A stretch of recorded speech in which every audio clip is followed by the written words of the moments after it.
The next thing we're going to talk about is turtle, which is here basically. When you're down, you're tucked, and you might well ask yourself, why on earth would you want to end up there? Well, you don't really want to end up there for the most part, but you're going to end up there. A couple of examples. If we're here and I'm shooting in for a double leg takedown and he sprawls on me, well, basically at this point, I'm in turtle. If I'm trying to do a shoulder throw in judo, and we're here, and basically I end up in turtle.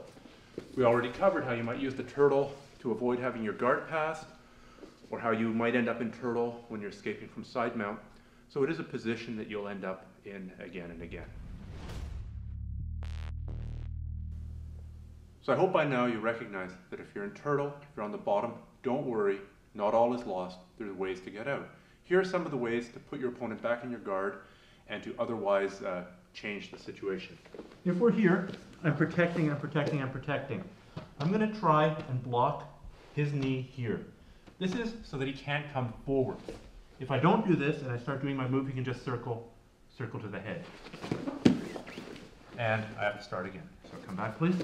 So I'm going to try and control his knee. I don't want to reach out because now he can trap it between his legs and do nasty things to it. He can armbar it across his belly and do nasty things. So I'm just going to control it here. I am going to post my back foot. I'm going to post my back foot and I'm going to slide my top foot in here. Now it will be a scramble. He will try and get going, which is why I'm trying to hook here right away or grab. But if I don't get that and he starts circling, again, push the head to make the time to put him in the guard. Without a partner, we're here. He's on this side. I'm going to control the near knee. That's so he doesn't go this way. I'm going to post my rear foot so that there's more distance for him to run around that way. From here, I'm going to bring my knee in here. Now it's a scramble. And if I have to, I go back to pushing the head. So one more time. We're here. I'm protecting. Control the knee, post the foot, step here, hopefully end up in guard. Now, the next move you need a certain amount of flexibility for and a certain amount of athleticism for, but it's maybe the highest percentage way to put the guy back into your guard from turtle. I'm going to go down here.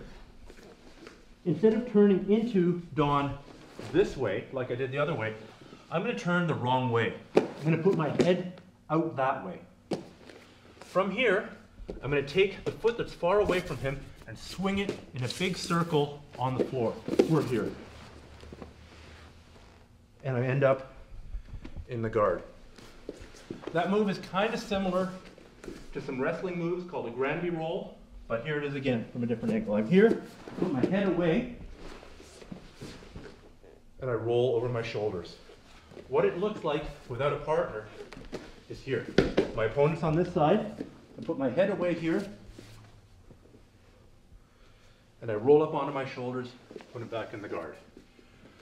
Another really important move that you need to know from turtle is a sit-out.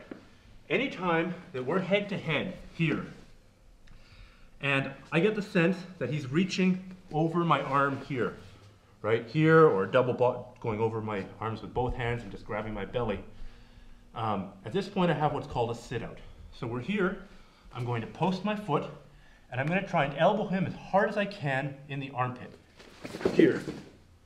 At that point, I turn back into him, and now I'm controlling his legs, pull them together, drive him over. So here's the movement without anybody. We're here. We're here. I feel him reaching underneath the armpit here. I post, and I'm going to sit out, and I'm going to elbow him here while looking up. And then I keep on turning and come in. So one more time, we're here. That elbow comes in. See how my head comes up? And I come here. At the very least, now I've got him underneath me in turtle, and I'm no longer under the bottom. One more way you can transition out of the turtle into a better position is like this.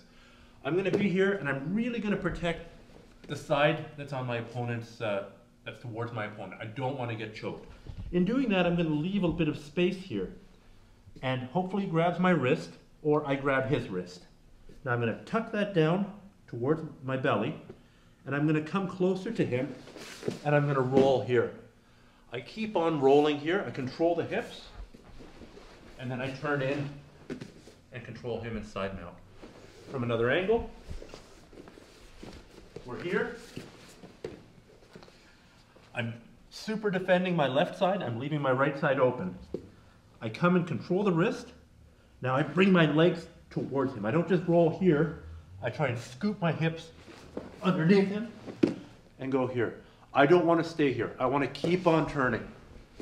If he grabs me around the neck here, I want to control the hips and gradually get chest to chest, pull this arm out, and now I've got him inside mount. That movement without a partner looks like this.